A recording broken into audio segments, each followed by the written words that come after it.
Happy spring to all of you. And I think we are in spring season, and even though it doesn't look like it, and we have not been having opportunity to be out much, I want to wish you happy spring and continue with a series that I started earlier in the year about keyword automation strategy. And in this series, we've been discussing organization trade-off, technology stack to continue, then defining your vision and determine your tools that you have to use for your automation. In this last series, finally, right, we're focusing on defining your automation return on investment, ROI, and your implementation in terms of defining and crafting your test cases. It's very crucial to define your automation ROI to build a positive case for transitioning your team and tests to QA automation.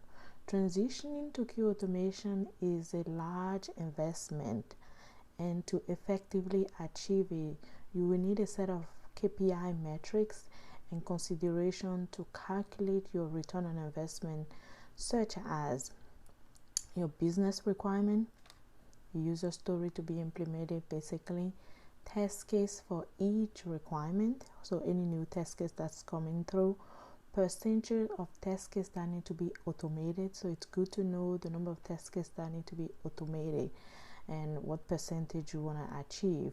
That will be part of your goal and vision. And test case complexity, so what are the complexity of the test case that you are tackling? Test case from prior requirement needed for regression, so any test case that's coming from a regression. And finally, the total number of configuration that is needed for testing if you are in an environment where you have a platform that you follow or a different cross browser. So that's something you have to consider.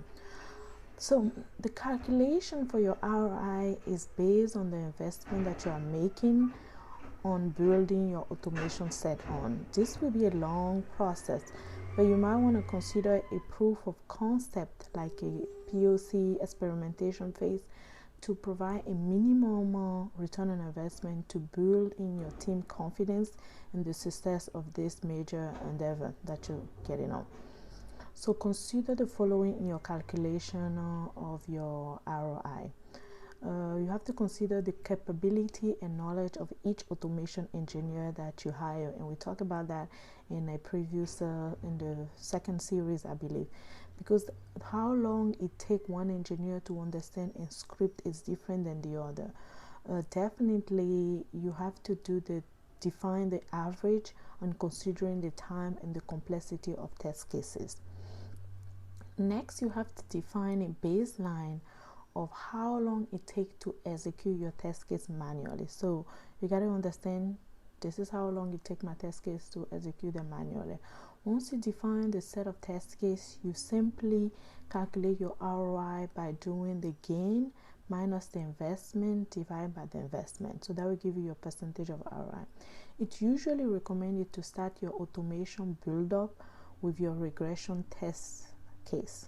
Regression is the process of running older tests to ensure that the new update to a piece of software have not introduced or reintroduced previously eradicated bugs. Regression is important to the success of your software delivery, so it definitely makes sense to focus your automation on regression suite, those repeatable test cases you know you need to run all the time. You usually know how long they take for you to execute them successfully. So then go ahead and spend your time on those first for your automation. Your gain will then be calculated by how long it takes to run your automation for that suite. For example, if your regression takes you 16 hours manually to run successfully, and your successful automation now lasts, when you're done, about 16 minutes. That's just an example. It took your QA engineer about 60 hours to design and implement the test case into your automation framework. Therefore, your ROI is around 73%. So that's a great set to start. Also, you have to consider when you're calculating your ROI new test cases. So for new test cases, you have to ensure that the QA automation has a great understanding of the future in tests and build out the automation immediately as the release is going on. In this case, you don't have any baseline of manual test case to calculate any gain, but your gain is in the speed of adding this new set of tests to your regression suite. I usually don't encourage this for new team experiment with QA automation, but for mature team, this makes sense after successfully tackle all your regression test case, sanity, and smoke tests. Most organizations that transition into QA automation, they usually set a grand vision and usually a big, huge goal for automation. It's important to have a goal for the team can work toward. Manual testing will always continue to occur. It will be your first attempt in testing your application anyway, or some scenario might never be able to get automated. Therefore, automation goal that I usually recommend it's between 60 and 80%. That's reasonable. Another consideration is the test case complexity. It's usually discouraged to focus on complex test cases at the beginning.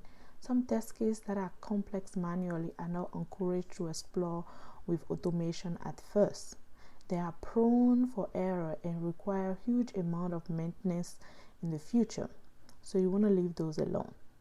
With automation, some test cases can be reusable. Therefore, the ROI can increase as your suite grows, since you'll be using some old tests to execute the new one. Now consider the cross-browser testing when you have multiple platforms to test on. You will gain your ROI. This is also a massive gain in your coordination of test case, manual, and smoke and sanity. At this point, you have a great tool to start your automation.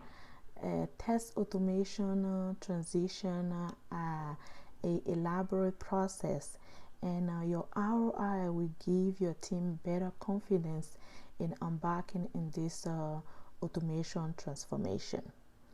As your implementation evolves, you gain more confidence and you can spend more time with your maintaining your test cases.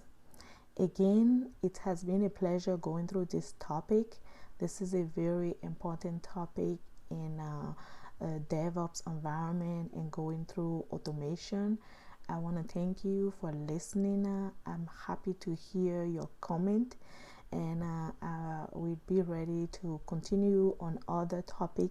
So please suggest other topic, comment below and suggest other topic, and I'll be happy to hear more about your thought on this. Thank you for listening, and see you next time.